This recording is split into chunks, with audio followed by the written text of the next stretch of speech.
If you wish to apply to have your Polish citizenship confirmed, you do have to have at least one Polish ancestor. The legislation is very flexible, and the Polish government does welcome people who wish to apply for confirmation of citizenship.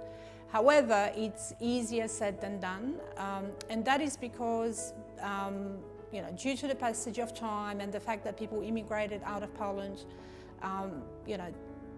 several dozens years ago, finding evidence of that might be difficult. What the Polish government does, they assess your case according to the Polish legislation. Poland did not exist for 123 years. When it was re-established in 1918, it took the Polish government of that time 2 years to put legislation to do with citizenship in place.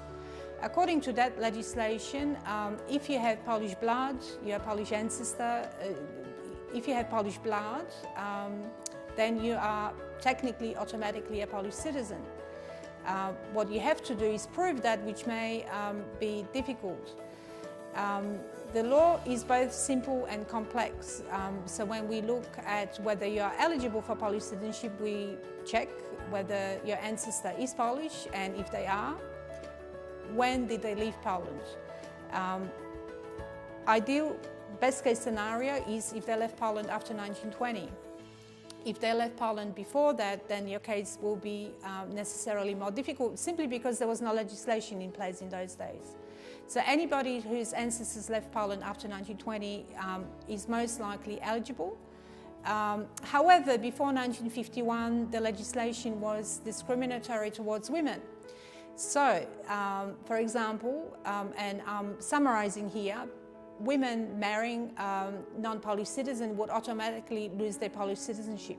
So this is all before 1951. So let's say your grandmother was Polish, she married an American, then your pathway to Polish citizenship through the process of confirmation is unfortunately not available.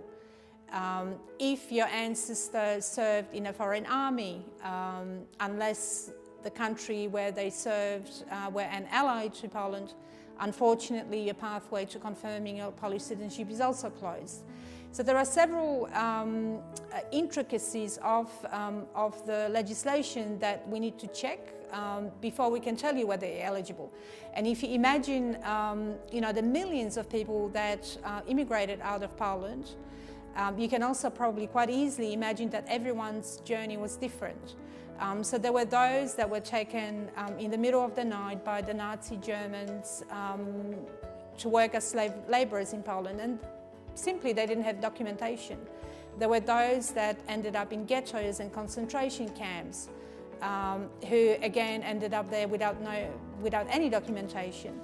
And yet there were those who left Poland before the war on Polish beautiful passports that the family might have in a box somewhere or in a drawer. And these cases are the most exciting because we know that we can guarantee the outcome of people's applications. If the documentation on your ancestors is not available, then we do research, and that can take a long time. We do work with clients who don't even know the real names of their grandparents or great-grandparents. So that work, that preliminary work, is very important. And in our work, because we're trying to keep everything very transparent and honest, we don't take cases on that we know would fail. So we check how the legislation applies to each case, what documents we have, what documents we still have to get, and we assess the case completely free of charge, and we will tell you whether you're eligible or not. And if we know that you're eligible but you don't have documentation, then we look for it.